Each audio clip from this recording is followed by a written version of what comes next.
Hi again. It's been a while. Today is Friday, February 11th, 2011.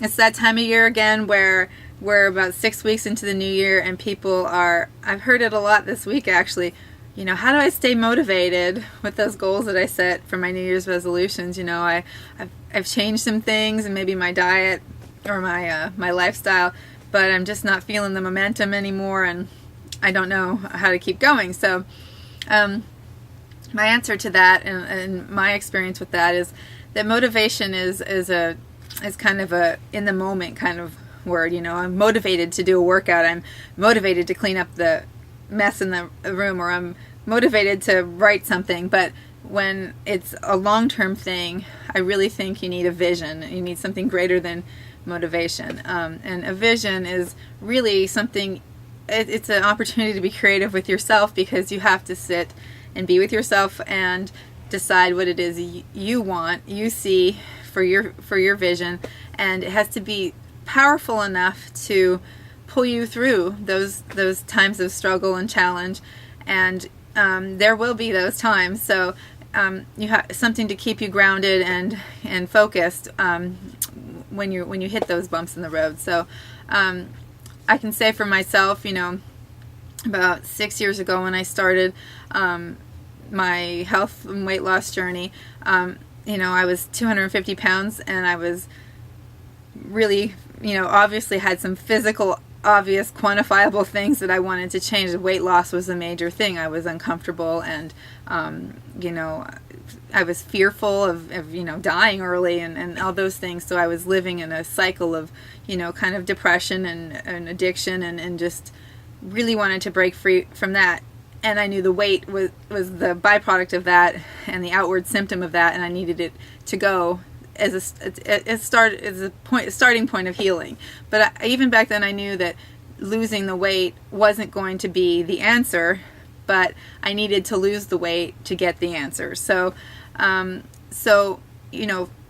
years later, here I am. The weight isn't here, and yes, the weight was, like I said, a quantifiable goal, and it was exciting to see the metamorphosis as I changed that way.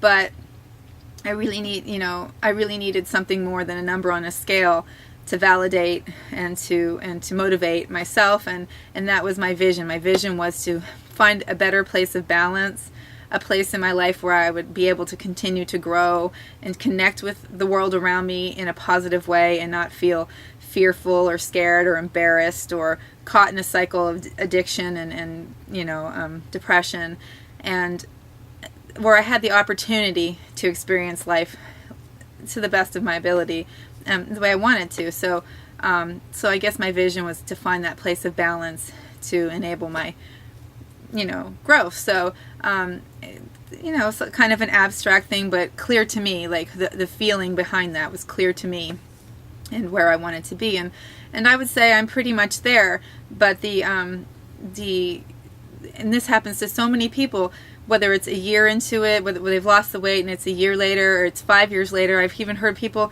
10 years later, something just, they lost it. They lost the vision and just let go and went back to old habits, and even after years and years of lifestyle modifications. So I feel like for my particular self, I have to be very cognizant of my emotions and have to keep doing, like they say, the work. I have to keep doing the emotional work that enables me to stay focused on that vision. Again, like the being caught up in that number on the scale, that's never going to validate you. It's a perk of weight loss, but most of us don't get overweight, especially to the significant level that I was, without some real issues behind it. And everybody's got issues, but for me it was, I guess, basically food addiction, or that kind of cycle of compulsive overeating. And unfortunately, when you do that, you wear your symptom on the outside. And so for me, it was a gradual change of letting go of that, and it was the weight loss really kept me motivated in the moment, because I liked seeing the changes. but I knew as it got closer to the end that, you know, there's going to have to be some work done here, or I'm not going to make the long run. So I have really focused on working on myself and other areas of growth in my life. And, you know, food will always have to be a focus to me, and I can never afford to get complacent about, oh, I can have just a little of this, or I can have a little of that, and it's no big deal. I have to be conscious of the fact that, you know, I had a certain pattern of behavior with food, and yes, it is changed. I'm comfortable now, but that's always there, and I just want to be aware of it. So I go from that platform. But one of the, I guess, some of the tips I could give was just to be like open to change, because you are going to change, and definitely with, like, you know, diets and things, don't get stuck in one dietary philosophy, because let's face it, like no diet or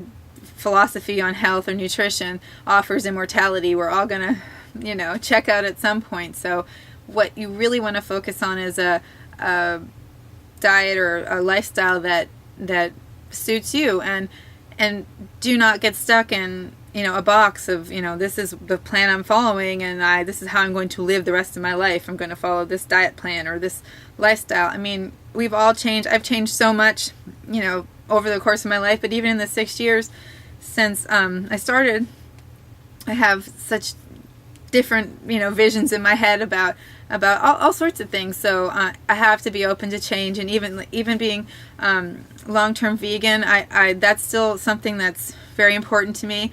But you know, I'm very open to the fact that that's not something that works for everybody, and I don't know 10 years from now how I'll feel, and I'm open to exploring, just being open. I think so many people get caught up in the fact that, you know, I do this and this is what works for me, but they forget that they're going to change, and life is going to change and drag them along, and if they're not open to it, they're going to be dragged along. So you know, just kind of relax and roll with it that way. But one of the creative tools I've liked is to use as a food diary or a journal, because you know, like, I think posting your dietary intake every day, either on a blog or even just in your own journal, is a real motivating factor. It's especially when you're posting it in public, because you're saying, you know, I'm accountable. This is what I'm going to do, and I'm going to stick to this, and